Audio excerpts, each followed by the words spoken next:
Guys, let's make this a movement. Kataas yung kamay niya, guys. Ma-insulto na po tayo sa 50 pesos discount. Ako nai-insulto na ako. What's up, besties? Welcome back to Quarter Life Bliss Season 3. This is your favorite finance podcast with your financial bestie Sarah and bestie Yani.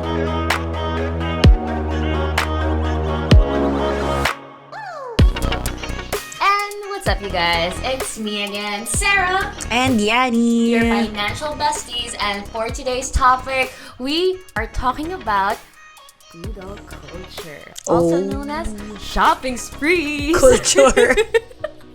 Shopping. Shop till you drop. Shop till you drop culture, yes. Okay, wait. First, let's explain what is the definition of budol culture. Kasi we might have some international listeners who don't know what that is. So Oh my what is gosh, budol yeah. Let's start with what is budol. I was telling you earlier what I know about budol. Alam ko, ang budol-budol kang. Yan Yeah. lang yung alam ko, which is yung, before kasi, nangyari yan sa family ng dad ko na parang, may tumawag sa bahay nila. And then, scammer. Kumbaga, scammer ngayon sa text or sa email na, diba? Yeah. Before, like, in person, tumawag. Yeah. Like, andito ka sa labas ng bahay nyo, na-aksidente yung parents mo, so ilabas mo yung mga alahas. Yeah. That's budol-budol. Yung, And how does that relate, no? Ilabas mo yung alas na accident yung parents para mo. yun yung ilo-loan. Tapos yun yung pambabayad sa hospital. Okay, Parang okay, ganyan. okay. So, parang, naging tawag na sa kanya, budol-budol. Yung nalaloko ka. Yeah. Nalaloko ka, nagugoyo ka. That's budol. Yeah. And then, come the pandemic, I don't know, when the pandemic started, yung budol culture nag-start din. Yeah. Na parang, oh my gosh, nabudol ako because nakabili ako ng something that beyond my need. Or something that I didn't even need. I didn't need. Or didn't even want to begin with. Yeah, but nabili So I ko. bought it, yeah. So, yeah. it started the budol culture. It's kind of weird to use budol, to call it budol culture. Exactly. When it had such a negative history before. Hindi ko sure kung doon nanggaling yung budol-budol. Pero alam ko yung budol-budol gang is yung mga nanloloko. So, alam mo yon, parang, I don't know, I don't really get it why it started to become a flex na nabudol ka. Kasi that just means na naloko ka. Exactly, diba? Right? Bakit mo ipagpa-proud yung naloko ka? Exactly.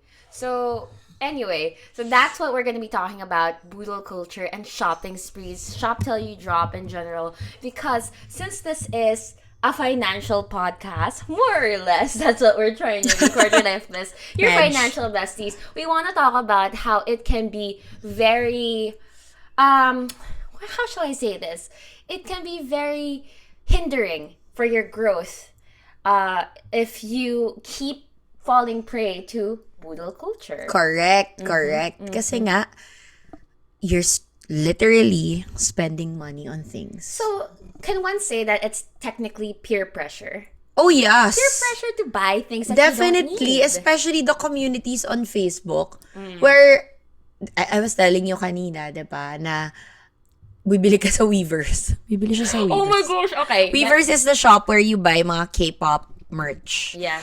And she really wanted that after the concert, parang mabubudol ka na, diba? Yeah. Because, yun yung term, because It's official merch. And I was thinking, I want to support them even though they're already millionaires. yeah, and of course, parang naisip mo na everyone has it. Yeah. I want to have it too. Especially if you're in communities where, oh my gosh, nabudol. Like, just last night, yung friends ko bibili ng lahat ng cover ng magazine. Dung Vogue and Yeah. GQ. And BTS na naman to, guys. For reference, we're talking about BTS magazine covers. Yes. And parang, oh my gosh, nabudol ako, guys. Gusto niyo ba sumabay, bumili? Alam mo yun, yung mental pressure sa'yo na everyone has it, so I have to have it too. Yeah. Or May kasama ka Ang to steal buy na it. niya na, parang kasi other shops are selling it at 700, others 550, parang ganyan. Ang steal na yan. Bili natin. Alam mo yung pressure na, bili na natin kasi paubos na, number one, And sold it's cheap out. naman. It's cheaper. Yeah. But what people don't realize, or maybe they do, but they just don't care, is that it adds up. Like, little things add up. And that's like the perfect example for that is my Weavers. Kasi like, for example, I wanted to just buy the body bag na $70. Okay, parang gets fine, 3,000 pesos. Ang mahal, pero I guess it's a body bag. I'm gonna use it naman every day. Or I'm gonna use it a lot of times. But I saw that there wasn't free shipping. So, inisip ko tuloy, Add ka pa. Oh, add na ako para one time, ganyan-ganyan. And without me even realizing, grabe yung total ko, $350. Hindi ko binili, guys. Hindi niya pa check out. Hindi ko pa yun yung check out. But I was like thinking, shocks, mabubudol ako nito. Kaya I had to stop thinking about it, like deleted the app. And then I told myself, there's this one shopping technique, diba? Like if you still think about it 2 days from now, 3 days from now, get it na. Ooh. Parang may ganon. Like, give yourself time to mellow out and to think about it. And if you really want it, then, okay, get it. It kind of goes hand in hand with our opposite episode where we said invest in experiences or don't be so stingy with yourself. But with items kasi, with things, I'm not really a fan of splurging on things, on material things. Depende na lang. Depende kung need. Like, for example, for setup. You just see, andito lahat ng setup ko. Yeah. Diba? Ikaw, computer needs. Kasi it's related to your business. Need. Ito naman nga, diba? Like, inisip ko, body bag naman. It's a bag I can use sa magagamit ko when Justify I go out. pa more. Justify ko ba? I mean, compared naman sa photo, I mean, I know some people buy photo cards and there's nothing wrong with that. But comparing it to photo cards, so talagang titignan mo na yung mukha nila. Ano ba? Pwede ka na lang tingnan yung wallpaper. Wallpaper ko. Computer. Correct. Uy, ang ganda nung gusto kong i-discuss din yun. Ano ba yung mga, later, sabihin natin, ano yung mga, like, checklist mo before you buy something. Ooh, so, ako kasi, meron din ako niyan. So, later, magandang closing topic yan. Ano ba yung mga dapat i-consider before you actually buy and not give into budol culture. Yes. But, I wanna, also add to that. Kasi, yung, aside from mental pressure, yung parang, you feel FOMO. Yeah. Fear mo nag-miss out ka because you don't have things na people have been posting. Yes. Alam mo yung air fryer kasi hindi yan masyado sikat sa Philippines before. But napunta siya sa isang group na everyone's posting parang flex kapag ka-air fryer ka. Yeah. And medyo matagal na yun dito sa States, diba? Yeah, matagal na siya. I'm such a fan of the air fryer. Palagi ko siya pinapromote. So anyway, sa Philippines, parang big deal before when the pandemic started. Kung naka-air fryer ka, parang such a flex. So parang everyone's like getting into the budol culture of, oh, I need an air fryer. I need an air fryer. But will you really use it? Like, that's something that you have to ask, That's the right? point. Like, our air fryer, sorry talaga mom if you're listening, but our air fryer took us maybe 8 months before we used it. Like, oh my God. bumili mom That's kasi such parang, a sin for me. Kasi I use my air fryer all the time. But, even for me, even though I use it all the time, I didn't buy the most expensive air fryer. Yeah. Like, alam mo yun? Yeah. Like, I bought something that was good enough. Because that's probably a topic we can touch on a different episode. But just because something's expensive doesn't mean it's the best option. Exactly. Right? Anyway. So, yun. So, parang alam mo yun, yung budol na parang ako, oh my gosh, for months, I kept saying, you're not even using the air fryer. Sabi niya, oh, sira, ganun. Sabi ko, aralin nyo, baka meron kayong hindi alam, kaya hindi gumagana. Or may mali kayong ginawa. Yeah. But my point is, bakit kayo bumibili ng mga bagay na hindi nyo naman talaga kailangan? Yeah. Like, why are you pressured to buy things that you don't even need? That you won't even use? Alam mo yun, parang I just don't get it. Yeah. I actually want to use as an example a friend of mine. I'm not gonna name drop now, but this friend of mine basically started experiencing having money when he had a job. Okay. And for some reason, he would always buy shoes. Like a lot of shoes. Maraming ganyan, collectors. Shoes that he doesn't even wear. And but the thing is, sometimes there are shoe collectors who buy and trade it. And okay, fine, I get it. It's like a hobby. But for him, they were just collecting dust. And sometimes he was buying shoes on sale just because. And I kind of want to understand it from a perspective na he probably never experienced having a lot of shoes. But it gets old quick. When you can finally afford things one after the other, you start to realize na, oh, I don't need to have that much shoes. Oh, I don't need to have like 10 eye palettes, 10 foundations. Like, alam mo yun? Yeah. I don't need to have makeup like... on the girls. Right? Like, sometimes it's like, okay, I actually have a video on my YouTube channel. It's like a Project Pan video. And basically, the whole point of that is to use up the products that you already have. Kasi minsan, without you even realizing, Bili ka ng bili. Bili ka ng bili, hindi mo naman pala kailangan. Right. Tipong ganun lang. Right. So, Kaya nga hinihingi mo yung, ina-arbor mo yung blush on ko. Wala. hindi ko Alam mo ina-arbor. bakit? Magpapabili lang ako. Alam mo bakit? Isa Oh. lang dala ko. Ha? Kasi hindi ko naman nauubos agad eh, di ba? Right. My mindset now is, kung maubos ko, tsaka na lang ako bibili. Same! Oh my gosh! Parang why buy? Same. Why buy, diba? But I have one exception for that. Toiletries and stuff that I know I'll eventually use up. Yes. Right? Yes, yun talaga mag-stock up ka. Kunwari, mga Pag may sale, like 50% off. Bumili ka, buy one, Bilhin take mo one. na. yan eh. Kasi Oo. gagamit ka naman ng shampoo eventually eh. Like, it's inevitable. Like, yung, Lazada and Shopee sales, I always buy toiletries from those. Because it's like, sometimes buy one, Mura. take one. Yeah. Mura na. And I'm like, I always use conditioner. I Yeah. know I'll always use conditioner. So why don't I just buy Yes, them it's a while need. they're at sale? It's a need, diba? Pero yun nga, yung budol culture, I think, if we could like rename it in a way na, like, bakit ba hindi sumikat ang mindful spending? Oh? Instead of budol culture. Yes, mindful spending. Ay, you know what? Actually, kwento ko lang. I actually have friends who would buy designer stuff, but for them, isa lang. Because for them, they don't need 10 designer items. Like, I have one friend in particular, she has a coat. And it's Burberry. So, mahal yung Burberry, right? But she just has one Burberry coat and she uses it all the time. Which just goes to show, sometimes you don't need to have a lot of items, but for you to just have one quality item, it's good. It's Yeah. good enough for you. Yeah. Right? Yeah, exactly. And I don't know, I think we just have to really stop the, ano ba yun? Parang, hindi, not just the culture, but the habit of spending mindlessly. Spending just because, sabi mo nga, di ba? Yeah. Spending and, ay, hindi ko naman pala kailangan. Ay, naluma lang. Ay, hindi ko Oh, naman nagamit. sayang. Ay, hindi ko pala alam gamitin. Ay, hindi naman pala fit sa lifestyle ko. Ay, hindi naman pala fit sa personality ko. Exactly. Like, Oh my personally gosh. ako, marami rin akong bag, shoes na parang, nung sumikat siya, gusto ko siya.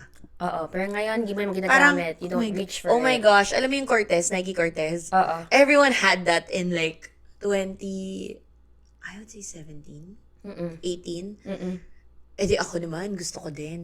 Hanap talaga ako, bili. Girl, ano na, nasa ilalim ng kama ko lang. Nasa ilalim ng, sa box nga. Kasi ayoko lang tanggalin sa box. So, pero nagamit ko naman a couple of times. Yeah, that's Pero nasa another box ko lang. mindset though that we also have to kind of break free. I learned that it's not that good.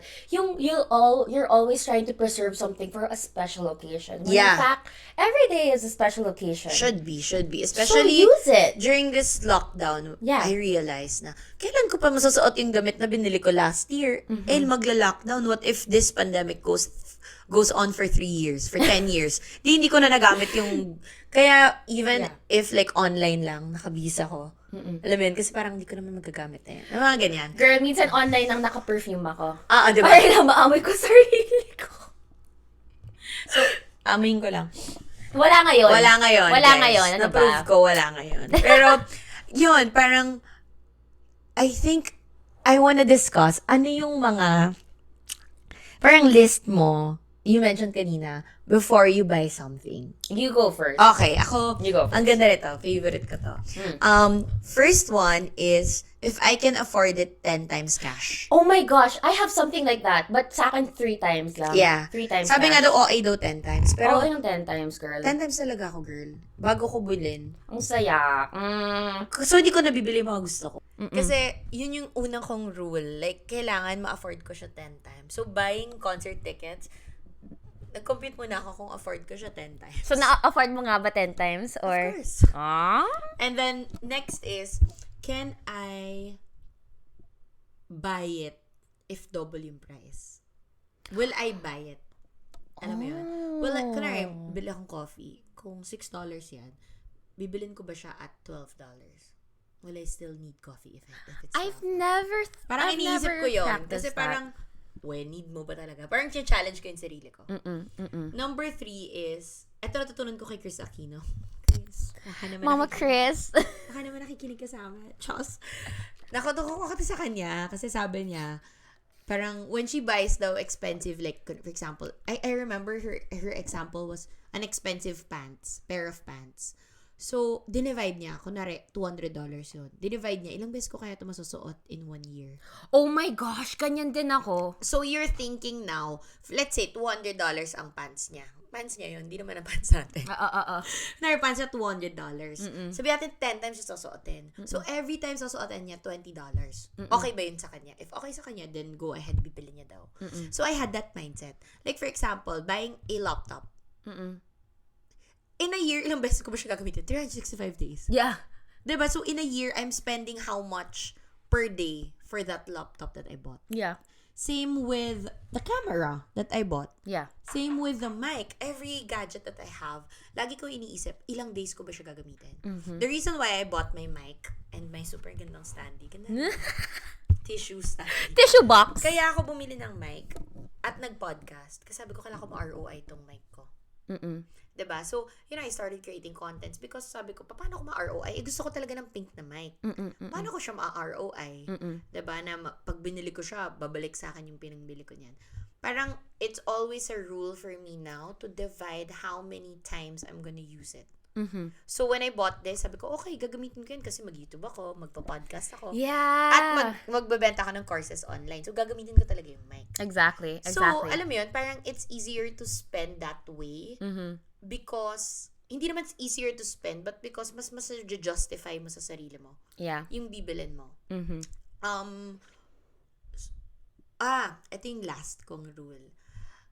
After a year, okay, may gusto ko. Nasa cart ko. After a month, tsaka ko palang i-check out. After a month? Yeah. Ang OA ng month? Oo. What if unless talagang gusto ko na siya now na kailangan ko siya. Pero after a month, do I still want it? Yeah. Alam mo yun, parang kung hindi a month, 2 weeks, 1 week. Like after a week, and I look at my cart, do I still want it? Ay, parang hindi pala. Yeah. Kasi na-realize ko, you know what, we want things, but after 5 minutes of holding into it, wala na. Yeah. Okay, you forget it. Because at the end of the day, guys, your happiness does not depend on material things. Yeah. It really doesn't. It helps. It shouldn't. It helps. Not that it shouldn't. It shouldn't nga, but really, as a matter of fact, it really doesn't din talaga. No matter how much you try. Talagang hindi talaga magiging end all be all. Yung, if mabili mo yung house na gusto mo, what's really important right now are human relations. Yeah. But, wow, parang kinuha mo din ata lahat ng... But, sige, I'm gonna try to think of different ones. You know what? Okay. Credit card. If I can buy something on credit, I look at the benefits of the credit card. The cash back. Like, I try to... If I'm not gonna pay for it via cash and I can pay for it via credit, I do it like that. Because sometimes what you get from your benefits of a credit card, it's twice as much. Like sometimes you get cash back, sometimes you get freebies, sometimes it helps with your credit score. Yeah. I mean, for me, at least dito sa States, it helps with your credit score. You don't always have to pay for something full price kung ayaw mo naman. Kasi sometimes you have these other benefits that you can get from using your credit card. Oh. Yeah. Alam mo, magandang topic yung credit card. Isa pang topic, pero pag may sponsor na tayo. Yeah, no, I mean, I'm just saying, that's a rule that I have. But rule ko dyan sa credit card, I'm only gonna use my credit card for the points also. Tsaka cashback. Exactly. But lumabas yung pagkatita natin doon. But I have to have it on my wallet. I have to have it on my bank account, debit. Like, whatever I'm spending on my credit card, I should have 10 times of it in my cash. Yeah. Like hindi ko siya inuutang. Inuutakan ko lang yung credit card company to get the freebies. Exactly, the points. At saka kasi sa Philippines, I'm not sure here, pero meron ba annual fee dito? Yeah. Meron. So, doon, you can waive it. Dito din ba? I'm not so sure. Doon, pwede mong i-waive. Pagka kunwari may limit kang nagastos. Magastos ka naman para lagi mong ginagamit. You can waive the annual fee. Yeah. So, yun yung point ko. Like, I need to use it so that, kasi when you're traveling, credit card ginagamit, diba? Yeah. I need to use it para I can waive the fee at the end of the year. Exactly. Like, especially for taxes and everything. But that's gonna be a different topic. Like, another rule I had nga, which you mentioned is... May sponsor na kami sa credit card. Hello po. Hi. Another rule that I have is, yun nga, if I can afford something 3 times naman. Kasi OA sa'yo ng 10, sa akin naman 3 times. But if I can buy something 3 times cash, I don't know why 3, but that was the one that stuck with me. And second is, how often will I use this? It's only recently that sometimes I would buy a painting because it's for interior. Painting. Okay. Because it helps with the interior decoration. But from grade school up until recently, when I buy stuff, it's because I have to use it. Okay. You know, it's because I really need it. Like, for example, a vlogging camera. How often would I use that? Like, probably once a month. Alam mo yun? Like, I always have that in my head na everything that I get, it's function over comfort. Yeah. So, that's another rule that I have. I love that. Diba? Kasi like, why buy things na hindi mo magagamit? That you don't need. You're just gonna... Kaya nga sometimes when I give gifts, masyado akong functional. Yeah, me too. Pero but tayo. You know, I have nothing against those people who collect. Or like, just have so much money to buy things that they want. No, because sometimes they really do have a collection and they have it as a room. So I guess that's like, it's still a design. Or business yun, like a museum or something. Yeah, pero... personal take ko dyan. Hindi ako collector kasi. Before, for Jonas Brothers. But like, tingnan mo yung binili ko. Hindi ako bumibili ng merch. Ang binili ko is like, a player. Yeah. Vinyl. Yeah. So, kailangan ko lang ng player, pero meron ako. Actually, now that I think about it, my Weaver's cart, like, ang dami kong items, diba? But hindi siya like full-on mukha ng BTS. Because they were smart enough to design their items in a way that can be used on a daily basis. Subtle lang. Yes. Which is something that maybe companies can do in the future. Because ayoko ng ganon. Pag ganon masyadong in your face yung product placement. Mas maganda kung subtle lang. Pero sa totoo, nakakabudol yun eh. Yung product placement? Paano? Like, when you went to the concert, ano yung mga unang na sold out? Yung may mga mukha nila. Well, yes. Well, it's a different topic. It's a different topic. Like, I support that. That's a band though. It's you're a fan of that brand. Pero isipin mo pag nakalagay yung buong, sometimes depende din sa design. Girl, kung sinuot naman nila. Depende sa design, actually. Kung maganda. That's a budol. Diba? Huwag mong papabudol. Huwag nyo kami pakinggan na lang. Huwag nyo na kami pakinggan ngayon. Puro pambubudol. Ay, nako. Okay, but, let's reel back in. I guess what we just want to share is you have to be much more mindful of the things that you spend on and what it is, the importance of the things that you're spending on. Yes. Like, why you want this. You have to really ask yourself, kailangan ko ba to? Yes. Gusto ko ba to? Hindi ba ako makakatulog kung hindi ko to nakuha? Oh my gosh, yes. And have time to think it over. Yeah. Kailangan pinag-isipan mo siya like days, weeks before you actually buy it. That's why, how can you take advantage of that 11/11, 12/12, the monthly sale? Yeah. Because if you plan it out. That's another tip pala that I have. Buti na lang na you mentioned that. Sale. I never buy anything full price. I love using coupons. I love using codes. Like, kung makakahanap ako, go. Discount codes. Kasi, like, there's nothing wrong with buying stuff discounted. Yeah. There really isn't. Like, I mean, especially if it's something that you can use. Ang saya nga nun eh. Diba? Yeah. Parang galing ko. Like, I'm so good. Pero sa totoo, or clearance ka bibili, no? Diba? Pero yeah, yung natutunan ko tayo na use that to your advantage, yung 11/11, 12/12, 1/1, 2/2, lahat na yan magkakaroon every month. It's every year. It became a thing. Yeah. It became a thing to have it. I mean, 2021, all online shops meron yan. Yep. Kahit na hindi sila Shopee or Lazada, like yung online shops. Yeah. Meron na rin nun. And even mga local shops, ay mga may store talaga.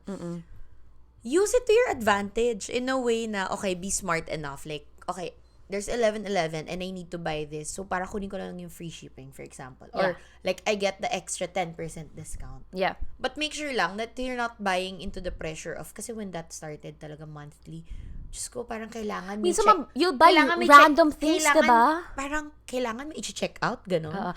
I suddenly remember the videos, random things I found in blah blah, which are actually useful. Yung mga gano'n. Tapos hindi mo naman naisip na kailangan mo bilhin. Pero ang galing nun. In fairness to the marketing teams, magaling yan. Pero pag-iisipin mo, di ko naman pala kailangan, Yeah. pero binili mo. So, It really helps din kasi to know if you're being marketed to. Kung alam mong marketing siya. Yes. Kaya for budol culture, you know what? I really want to, like, encourage people to think first, kailangan ko ba siya? Okay, how much discount will I get? Kasi minsan sa Shopee or sa Lazada, may kita mo kunwari, 1,000 pesos. On 12/12, this is only 800. For example. So, why not? Diba? Yeah. Kung na-plan mo na. Pero, don't be pressured to buy and check out every month. Every 11/11, 12/12, 1/1, 2/2. Yeah. Don't be pressured to buy and buy and buy and hoard things that you don't even. May sasabihin pala ako, guys. Let's make this a movement. Kataas yung kamay niya, guys. Ma-insulto na po tayo sa 50 pesos discount. Ako nai-insulto na ako. Sinabi din sa akin ng mga kaibigan ko, may insulto ka dyan. That's not a discount. Parang ganun sila. $1. Parang dapat 50% off yung discount. Parang wag mong bilhin. Oo. Kasi like sometimes yun naman, that is just like a tactic for you to get stuff if it's 50%, if it's 50 pesos off. But if you think about it, kailangan mo ba talaga siya right now? Or na ano ka lang sa 50 pesos? 50 pesos, kikitain mo yan sa... Oo, mabilis diba? lang yan. Mabilis lang yan. You probably don't need that then. Yeah. Right? Yeah. And I would always remember this parang lesson from Senator Cheese Escudero in one of Heart's episodes sa YouTube, na parang if something's on this on sale, it's you didn't say, like for example 40% sale, you didn't save 40%, you spent 60%. Yeah. Diba? Yeah. Na parang, so keep that in mind. You didn't save because there's a discount. You spent because there was a discount. Yeah. And you thought you saved money, but you actually spent money. Except, again, if it's a necessity. Like, for example, yung mga toiletries natin. Yes. Which you will eventually use din naman.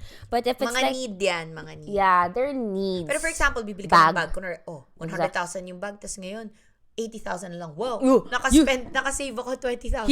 You spent 80,000. No, you spent 80K. Yeah. Diba? Let's stop the mindset na nakasave ako, ganyan. Yeah, diba? yeah, exactly. And always compute kung paano mo I always have the mindset of paano ko siya ma-ROI. Paano ko mababalik? Kaya yung ilaw ko, yung setup ko, paano ko siya mababalik? So I list down, like for example, yung mga for YouTube na ginagamit ko for podcast. Nilista ko siya talaga. May separate tracker siya of what I spent. Like for example, my camera, my laptop, may mga wires na yan, even the small thing there, everything that you see here. Yeah. Lahat nakalista. Yeah. And I'm thinking, paano ko siya na ROI? Okay, may brand na pumasok, for example. Or, alam mo yun, opportunity. I kind of have... Parang, kailangan siya mag-break even. I agree with you, Yani. So far, guys, wala pang sponsored sa kahit anong podcast at lahat YouTube po to ko. investment. So, nasa investment part pa din.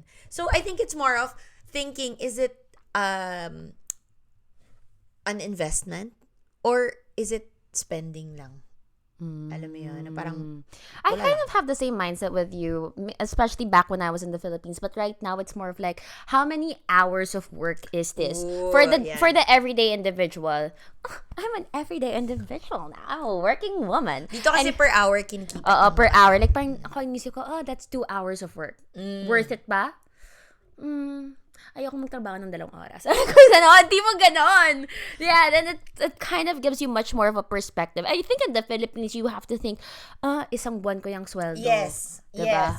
Yes. Gusto mo ba magtrabaho ng isang buwan? For that item. Like, for example, an iPhone. Yeah. 2 months ko yan tatrabahuhin. So, payag ka yung 30 days, 20 days mo in a month, 40 days to buy an iPhone. Yeah. Alam mo yun? Yeah. Parang, is it, not even, baka nga, is it worth it? Let me work it. Reverse it. So, ganun lang. Ganun lang yung mindset. Tingnan mo lang, compute mo lang that way. Maganda yan. Kung willing kang gawin yun for 2 hours, 3 hours, it's probably worth it. Yeah. So, yun ang budol culture. And so, what's our assignment? What's our assignment ba for them? For lagi tayo may assignment at the end of episode, tuloy na natin yung assignment. What's your new, ano ba? No, let's ask them to share. What is something that you've been thinking to buy and why? Justify it. Kailangan ma-justify mo. Kami ang magsasabi, kami ang magbibigay ng verdict. Wow! Kami magbibigay ng verdict. If it's a yes or a no. If it's a go or a no. Because, seriously, that's a good assignment. Kasi mapapractice nila yung justification skills nila in buying something. Yeah. Like, if you wanna buy a microphone, bakit? Kami ang panel. Kami ang panel. I-thesis nyo sa amin sa community. O habang maliit pa lang yung community natin, pwede na talaga tayo mag-invite ng ganyan yung mga tao. Yeah, exactly. Diba? Para they can leave their thoughts and see kung justified ba sa mga financial besties ninyo. Yeah. We'll reply to your comments over at our Facebook group. That's fb.com/groups/quarterlifebliss podcast. Yeah. So, gandang assignment nila. I love it. Justify to us, your thesis panelist. Kung tama bang bilhin mo ang something. Yarn. Alright. Jinx. Okay, guys. We'll see you guys in the next episode. Until now, bye-bye. Thank you guys for hanging out with us for another episode of Quarter Life Bliss. Let us know your thoughts by joining our community at facebook.com/groups/quarterlifeless podcast and following us over at Quarter Life Bliss podcast on TikTok, Instagram, and YouTube. And that's it. Anything else to say, bestie? Find your bliss and money will follow. Yawn.